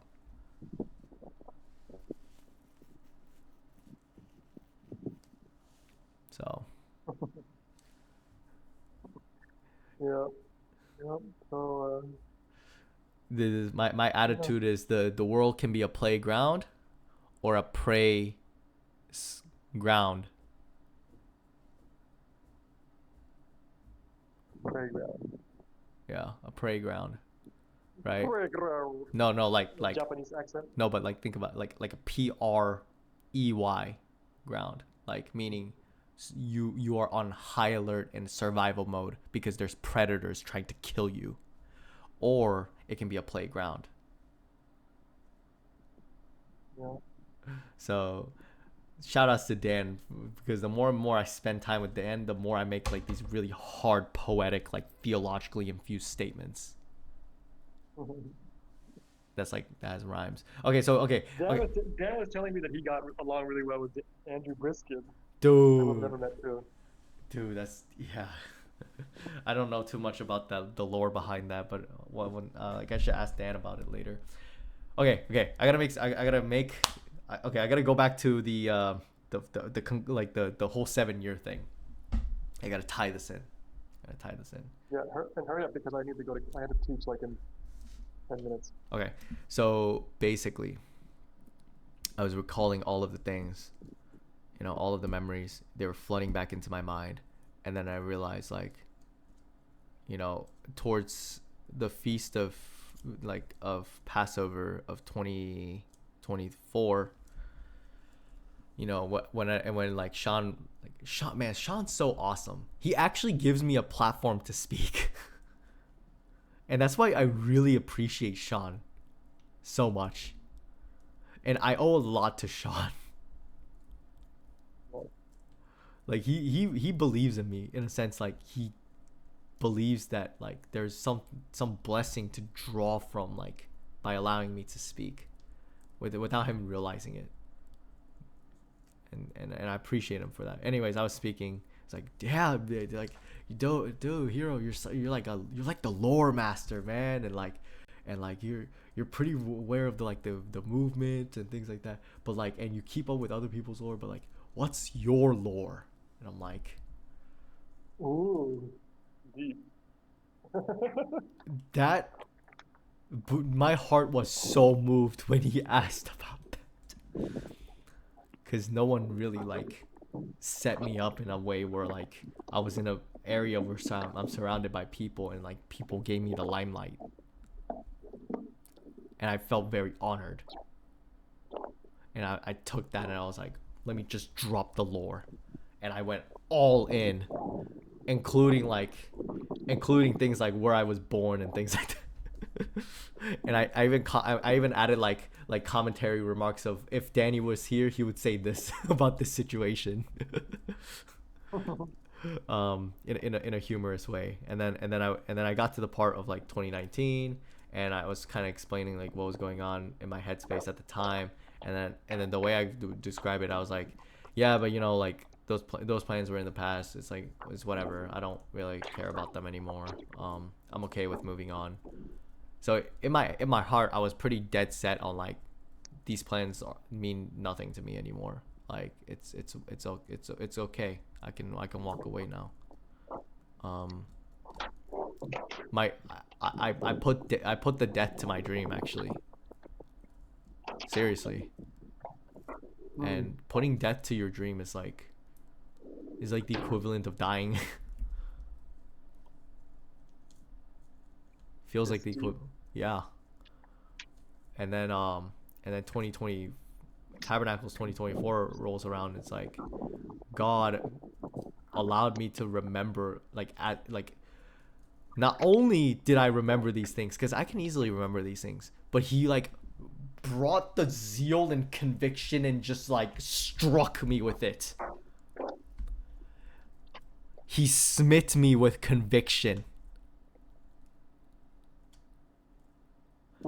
I was smited by God with conviction, because as the memories were flowing in, as the experience was flowing in, and then the setup was there, like I realized, like, wow, it took 5 years since then.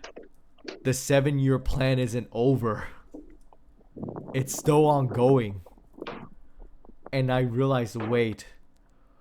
Yo, so God remembered your plan even when you forgot it. Yeah. And God was like, let me revise your plan.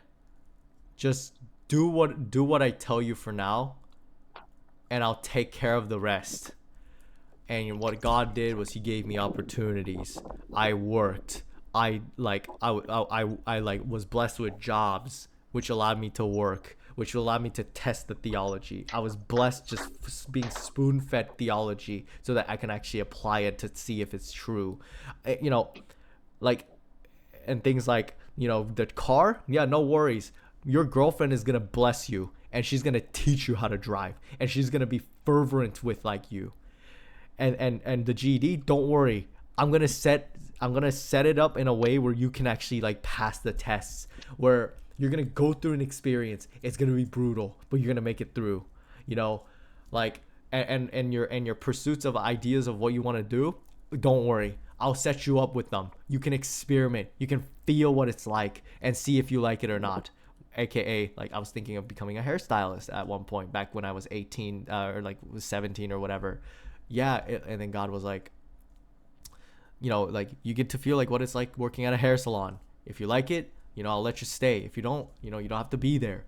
Your dream about becoming like your idea, a plan of becoming a potential massage therapist. Yeah, I'll let that happen too. Like, and then things like, oh, you want to pursue electrician work because you saw this one funny Arabic guy like blowing himself up multiple times with the electricity. Like, sure, dude, I'll let you do it, and I'll let you get a taste of what I won't really let you get a taste of the electricity, but I'll let you get a taste of the sheer amount of knowledge you're gonna need for the electricity. If you don't like it, that's fine. I can work with a different route.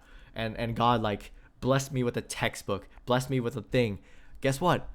Electricity isn't my thing. It's too complicated. It's way too many moving cogs, and not just moving cogs for the sake of it. It's not over encompassing. It's very compartmentalized and stuff like that. And on top of that, it's very dangerous. And for me, I was like, yeah, okay. And on top of that, like, the training that it requires, it's gonna be a little too long.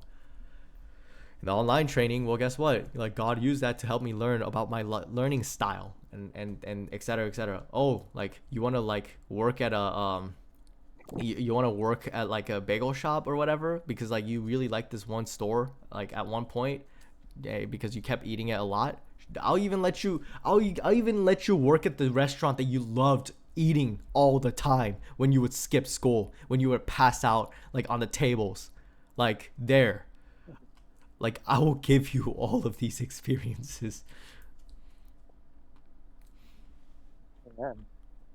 Because I want to bless you.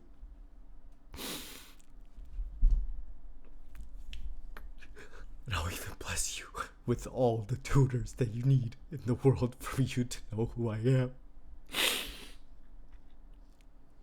Even if it requires so many hoops for you to go through, I'll just be patient with you because I love you.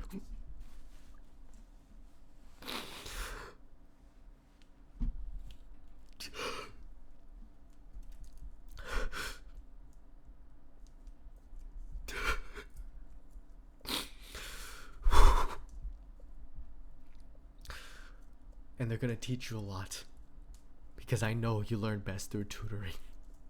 Because you're a Socratic learner.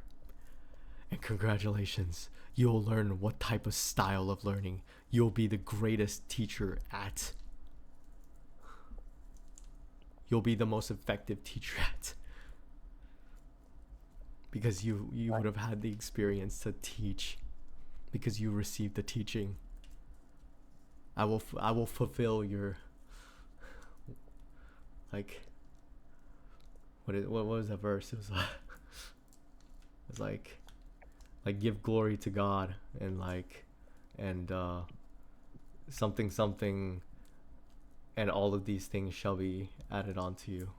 Can you say the verse for me? I straight up forgot that verse. I need help from my teacher. Seek ye first the kingdom of God. Yup. And what? And all these things shall be added unto you. Your Father in heaven knows that you need these things.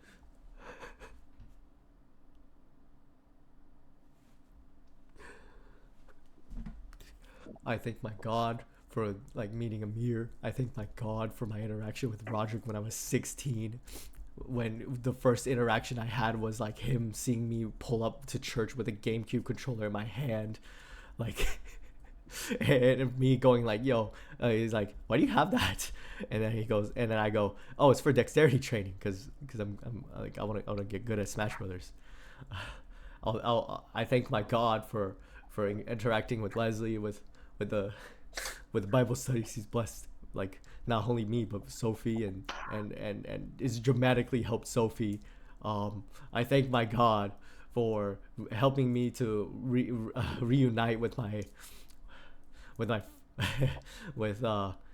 my first interaction with a teacher that now that is my teacher, who is David Casas. You know, when I was 11, like, I thank my God for helping me to go and embark on a journey through a friend, like, and I thank my God for Sam, and I thank my God that I got to meet you.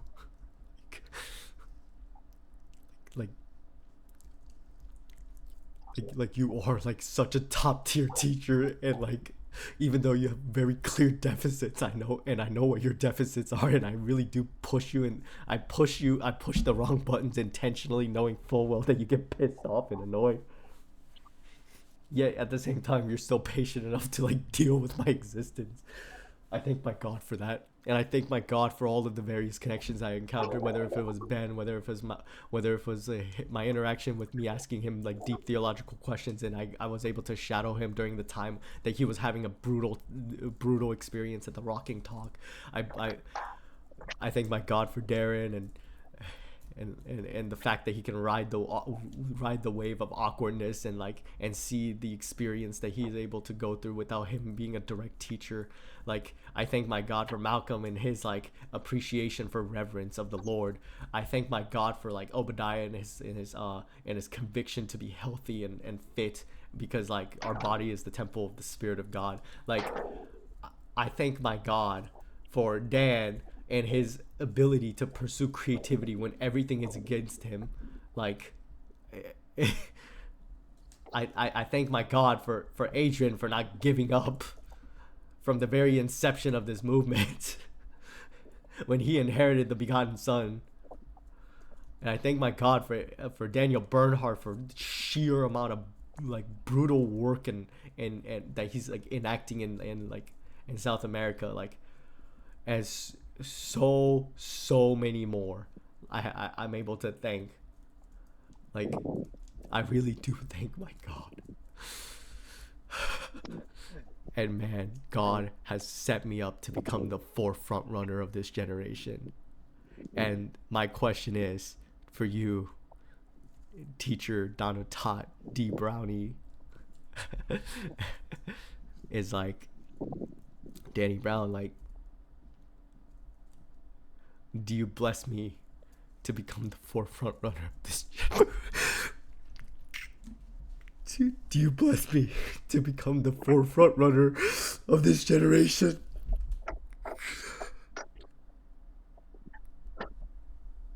Well, I bless you, but I think God's.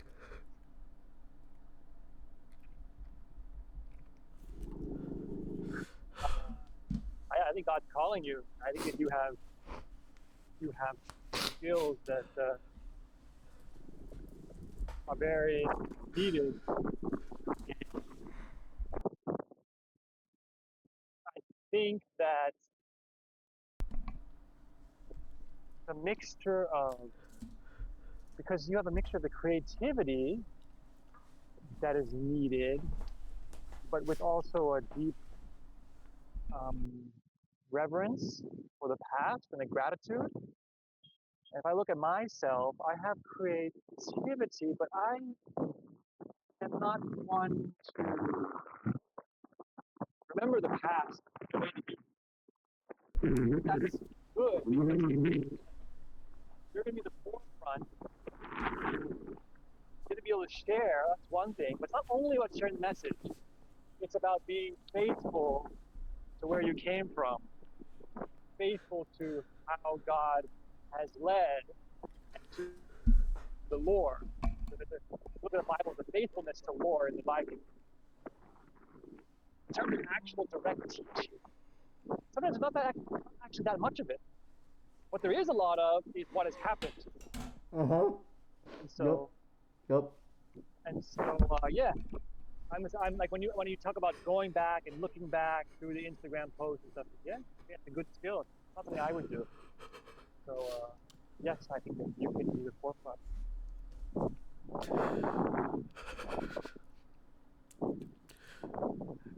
And I thank my God for this blessing. And I also want to thank also Michael Troinosky for also like really imparting me with his experience as well. Amen. And if I forgot to mention anyone, let it be known that they are forever like documented in my record books. Everyone. And including the ones who left as well.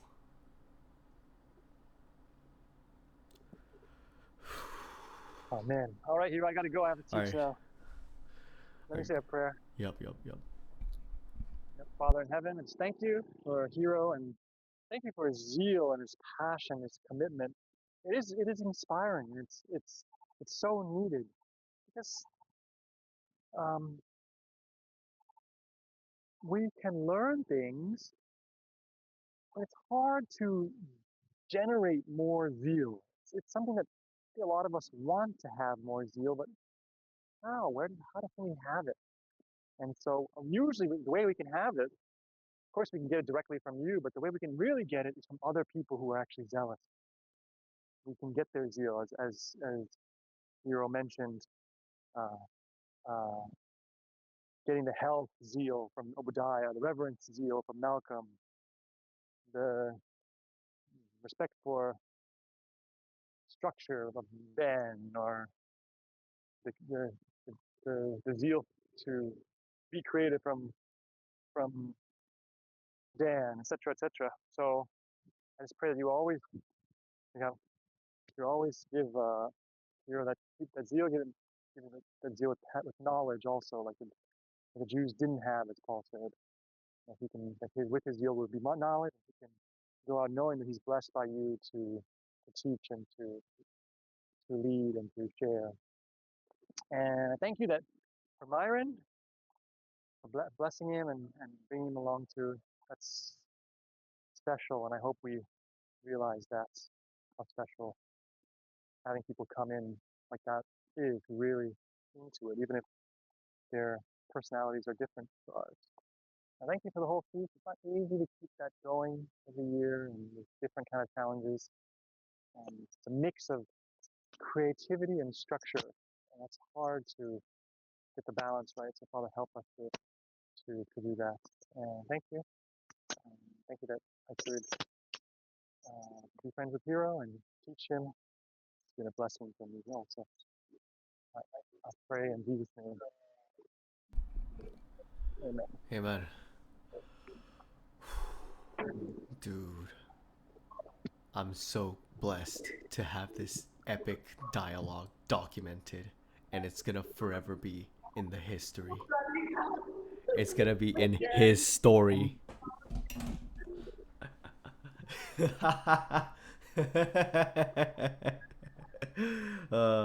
I sometimes copy Adrian's laugh on a side note. You're getting better at impressions, by the way. Oh yeah. My ability is to copy people. That's my superpower. All right, I gotta go. All right. God bless. Yeah. And for anyone who's watching, Godspeed.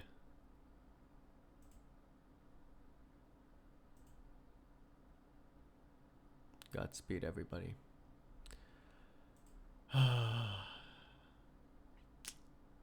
Because I have to enter into the world of the playground, not the praise ground, so that we can into a praise ground, so that we can enter into the pray ground. As you judge, so shall you judge with what metric you judge yourself with. Just remember, it's always God's mechanism of his principality of rest, and the truth about the begotten Son, and the way that God works with the metric of his promises, aka the covenants. And there's so much therefore, and it ends. And the fact that he's a non-violent God who really loves us and doesn't condemn us, and that our derivative of identity comes from our relationship with God, and the fact that we inherit the movement's message from times long ago that we fully don't know the gravity of. And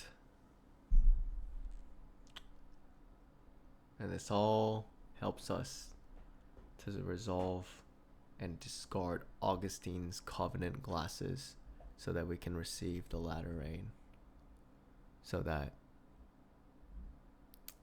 we understand the divine risk, so that we also understand how the divine pattern is, so that we understand that life matters, so that we'll understand agape, so that we understand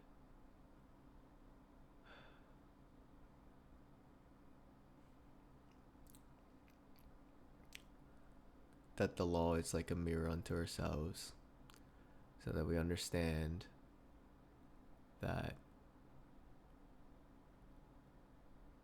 God's character is the transcript, or the law is the transcript of God's character, so that we understand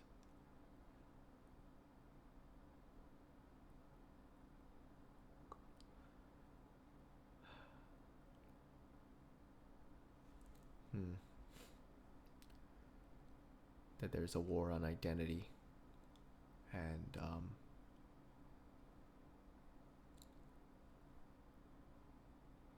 that God is allowing the return of Elijah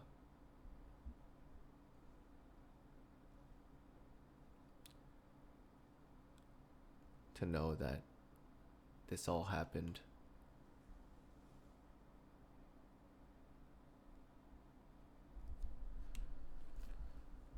this culminates because of 1888. God bless you, Godspeed, and